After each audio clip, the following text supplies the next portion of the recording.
मनुष्य का मन बहुत ही चंचल होता है और इसलिए मन में कई तरह के विचार उत्पन्न होते हैं। क्षण भर में ही व्यक्ति का मन कई चीजों को सोचने लगता है। इसलिए तो कहा जाता है कि मन को काबू करना आसान नहीं है। लेकिन गौतम बुद्ध मन को नियंत्रित करने के आयामों के बारे में भी बता चुके हैं। मन में विचारों का आना गलत नहीं है कि लेकिन मुश्किल तब हो जाती है या विचार ऐसी परिस्थिति में गलत होते हैं जब मन में अश्लील विचार आते हैं।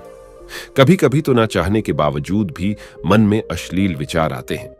अगर आपके मन में भी ऐसे विचार आते हैं तो गौतम बुद्ध की इस कहानी से आपके विचारों में जरूर बदलाव आएगा। बुद्ध अपने भिक्षुओं को उपदेश देने के साथ ही उन्हें भिक्षाटन के लिए भेजते थे। एक बार उन्होंने अपने भिक्षु भरत को भिक्षा लेने के लिए एक श्राविका के घर भेजा। भरत पूरे रास्ते मन में यह सोचते हुए श्राविका के पास गया कि आखिर आज भिक्षा में क्या भोजन खाने को मिलेगा, क्योंकि भरत चंद्रुवंश के राजकुमार थे और बुद्ध के सानिध्य भिक्षु के रूप में दीक्षित हुए थे। हमेशा भरत को महल में खाने के लिए स्वादिष्ट पकवान मिलते थे, लेकिन आज भिक्षा के रूप में उसे जो भी मिलेगा संतुष्ट होना पड़ेगा। श्राविका के घर पहुंचकर भरत ने भिक्षा मांगी। श्राविका ने भरत को बैठने के लिए कहा और भोजन लाने के लिए घर के भीतर चली गई। इधर भरत फिर से अपने प्रिय भोजन के बारे में सोचने लगे और जैसे ही श्राविका भोजन लेकर आई तो भरत अचंभित रह गए। भरत ने देखा कि श्राविका ने उनके लिए उनके पसंदीदा पकवान परोसे हैं और अपने प्रिय भोजन को देखकर वह खुश हो गए। भोजन ग्रहण करते हुए भी भरत सोच रहे थे कि महल में तो उन्हें भोजन के बाद विश्राम करने की आदत है, लेकिन आज उन्हें भोजन के बाद वापस तेज धूप में चलकर आश्रम जाना होगा। लेकिन भोजन के बाद श्राविका ने भरत को कुछ समय के लिए विश्राम करने का आग्रह किया। भरत फिर से खुश हुए कि आखिर आज उनके मन की सारी इच्छाएं कैसी पूरी हो रही है। इसके बाद भरत कुछ देर विश्राम करने लगे, लेकिन विश्राम करते हुए भी लेटे लेटे वह सोचने लगे कि आज तो मुझे भोजन के बाद विश्राम करने को मिल गया, लेकिन ऐसा रोज रोज नहीं होगा। जब भरत विश्राम के बाद उठे तो श्राविका ने कहा कि आप जब तक चाहे यहां ठहर सकते हैं। भरत अब समझ गए कि ये कोई संयोग नहीं हो सकता। उन्होंने श्राविका से कहा कि मुझे क्षमा कीजिए, क्या आप मेरा मन पे आच सकती हैं? श्राविका ने हाँ में उत्तर दिया और कहा कि हाँ, मैं मन पढ़ सकती हूं। शुरू में यह कठिन था, लेकिन फिर मैंने स्वयं के मन विचारों को देखना शुरू किया। पहले मेरे विचारों की संख्या अनगिनत हुआ करती थी।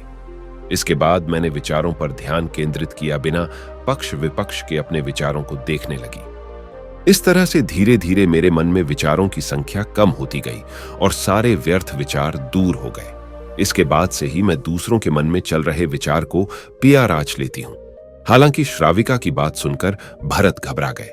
इसके बाद भरत ने श्राविका से आज्ञा ली और आश्रम के लिए निकल पड़ी। रास्ते में भी भरत फिर से मन में आए विचारों का स्मरण करने लगे कि श्राविका के बारे में उसके मन में अश्लील विचार भी आए थे। श्राविका ने उसे भी जान लिया होगा, वह मेरे बारे में क्या सोचती होगी। भरत खुद को लज्जित महसूस कर रहे थे। भरत ने आश्रम पहुंचकर गौतम बुद्ध से कहा कि अब मैं कभी भिक्षाटन के लिए नहीं जाऊंगा। बुद्ध ने भरत को पास बुलाया और कहा कि क्या हुआ है, तुम मुझे सारी व्यथा बताओ। भरत ने सारी बातें बुद्ध को बताई।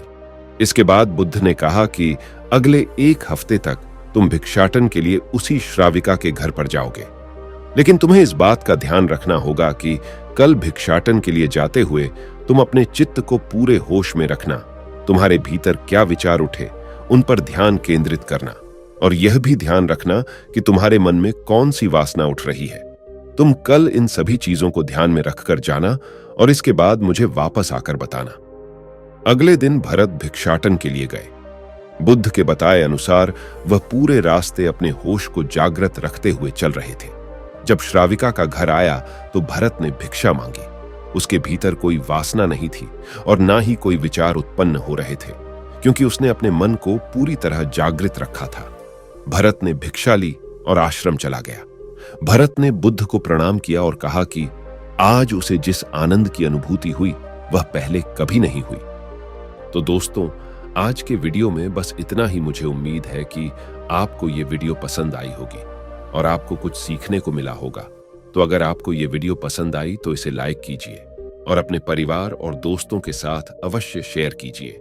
और ऐसे और भी वीडियोस के लिए हमारे YouTube चैनल को सब्सक्राइब कीजिए और बेल आइकॉन पर क्लिक कीजिए ताकि आने वाली कोई भी वीडियोस आपसे मिस ना हो।